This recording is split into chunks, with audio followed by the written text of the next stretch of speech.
proclifs à la manipulation. Les armées africaines se doivent d'y désobéir. Ne jouez pas le jeu de l'OTAN de la déstabilisation de l'Afrique. Le projet d'attaque du Niger n'est que la prolongation du plan cynique, machiavélique de déstabilisation générale de l'Afrique antérieurement conçu par l'OTAN à travers l'assassinat de Kadhafi, la destruction de la Libye, la déstabilisation du Sahel et l'armement notoire des groupes terroristes Al-Qaïda et État islamique. Et les preuves pour cela sont innombrables. 1. Le scandale Wikileaks. Les emails de Hillary Clinton qui ont révélé les raisons de l'assassinat de Kadhafi et la destruction de la Libye. Kadhafi s'apprêtait en effet à bâtir une monnaie dinar-or africaine devant libérer l'Afrique de l'emprise du dollar, de l'euro et du franc CFA. 2.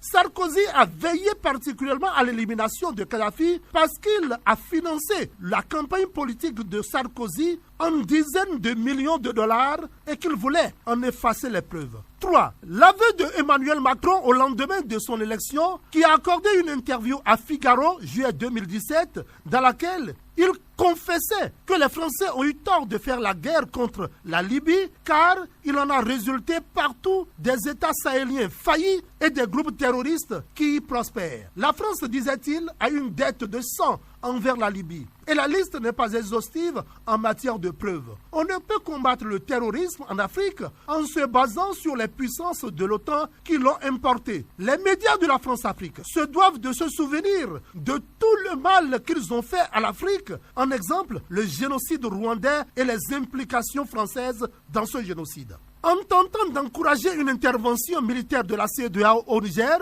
vous voulez provoquer une guerre mondiale de l'Afrique de l'Ouest. En son temps, vous serez les seuls à en répondre des conséquences. Il y a lieu pour vous d'encourager plutôt le retour de vos armées de l'Afrique en France en fermant toutes les bases militaires en Afrique, sans exception et sans condition. Encourager la suppression de la monnaie coloniale du franc CFA. Dénoncer le soutien de la franque au régime despotique. Les fraudeurs aux élections présidentielles. Les violeurs de constitution. Les détourneurs invétérés des biens publics africains. Les emprisonneurs massifs d'opposants que vous appelez les présidents légitimes. Arrêtez de soutenir les seuls coups d'État qui sont opposés aux intérêts de l'Afrique. La 5e République française est à l'origine l'œuvre d'un coup d'État par le tristement célèbre général Charles de Gaulle. De nos jours, la politique africaine de la France est dans la ligne de l'incohérence et vomi par tous les Africains. Vomi du fait de ses contradictions, de ses mensonges, de son cynisme,